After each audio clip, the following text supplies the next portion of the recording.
మీకు తెలియకుండానే మీ కంటి చూపులో ఒక బ్లాక్ హోల్ ఉందని మీకు తెలుసా? అవును, రోజు ఒక స్పాట్లో మీరు కంప్లీట్లీ బ్లైండ్. ఇదేం మ్యాజిక్ కాదండి, మన హ్యూమన్ ఐలోనే ఉన్న ఒక పెద్ద హార్డ్వేర్ గ్లిచ్. ఈ మిస్టరీ వెనకాల ఉన్న డీప్ సైన్స్ ఏంటో తెలుసుకోవాలనుకుంటే ఈ వీడియో చివరిదాకా చూడండి.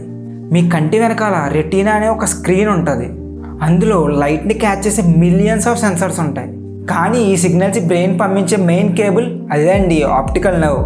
మీ కంటి నుంచి బయటికి వెళ్ళే పాయింట్లో ఒక్క సెన్సార్ కూడా ఉండదు. అంటే ఇది ఒక ఎంప్టీ హోల్. దీన్నే సైన్స్లో optic disc or blind spot అని అంటారు. అక్కడ లైట్ పెద్ద మీకు ఏమీ కనిపించదు. సరే, మన కంట్లోనే ఉన్న బ్లాక్ హోల్ రోజు మనకు ఎందుకు కనిపిస్తుందని మీకు డౌట్ వచ్చిందా? ఎందుకంటే మన బ్రెయిన్ ఒక లైవ్ ఫోటోషాప్లా పనిచేస్తుంది కాబట్టి. ఆ మిస్సింగ్ గ్యాప్ చుట్టూ ఉన్న కలర్స్ని కాపీ చేసి అక్కడ ఒక ఫేక్ ఇమేజ్ని ఫిల్ చేస్తుంది. దీన్నే కార్టికల్ ఇంటర్పోలేషన్ అని అంటారు. అంటే ఎవ్రీ సెకండ్ మన బ్రెయిన్ మనల్ని మోసం చేస్తుంది అన్నమాట. మీరు కూడా నా అలాగే మన బ్రెయిన్ చేస్తున్న లైవ్ ఫోటోషాప్ కోసం తెలిసి షాక్ అయ్యారా? అయితే ఒక లైక్ కొట్టేయండి. ఈ హార్డ్వేర్ గ్లిచ్ కోసం తెలియని మీ ఫ్రెండ్స్కి కూడా ఈ వీడియోని ఇప్పుడే షేర్ చేయండి. మరెన్నో ఇలాంటి మైండ్ బ్లెండింగ్ ఫ్యాక్ట్స్ కోసం సబ్స్క్రైబ్ చేసుకోండి. ఫాలో కొట్టేయచ్చుగా.